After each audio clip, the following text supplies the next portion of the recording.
question du sans-abrisme est une question qui était centrale. Dans la déclaration de politique régionale déjà, on avait dit que c'était un point de priorité. Le ministre-président coordonne la politique et dans le cadre de mes leviers d'action, il y a pas mal de politiques que j'ai mis en place. Des politiques de renforcement, d'accueil de jour, d'accueil de nuit, d'accompagnement de la personne par les professionnels, les projets de Housing First, les capteurs logements, les dispositifs de relais sociaux qui coordonnent aussi tout le paysage qui est parfois un peu épars et grand au niveau associatif et qu'il faut pouvoir coordonner pour justement être plus efficace.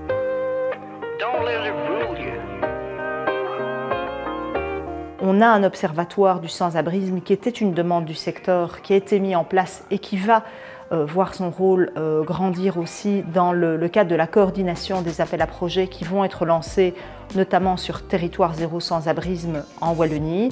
Va continuer aussi le programme de dénombrement selon la technique de la Fondation Roi-Baudouin qui a développé une très belle expertise en la matière. Et on va pouvoir mener toute une série d'actions qui doivent être prises en charge, je dirais de manière plus holistique, comme on dit maintenant, une prise en charge qui est plus globale, qui n'est pas uniquement centrée sur le logement de la personne, mais qui prend en compte les différents échecs que la personne a pu rencontrer, soit parce qu'elle a des fragilités de santé mentale, des problèmes d'assuétude, des problèmes de handicap, des problèmes passagers liés notamment à la perte d'un travail par exemple, et des connexions à avoir avec le Forem, à avoir avec les centres, les services d'insertion socio-professionnelle, pour pouvoir tous ensemble épauler la personne qui doit être au centre de cette préoccupation pour l'aider à mieux rebondir et à éviter quelque part que la situation ne perdure trop longtemps.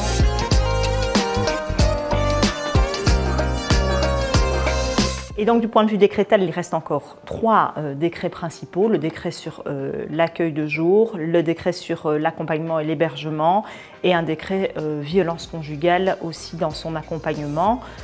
Ces 3 dispositifs que je souhaiterais pouvoir lancer au moment où je remettrai, avant de remettre les clés de mon département mi-2024.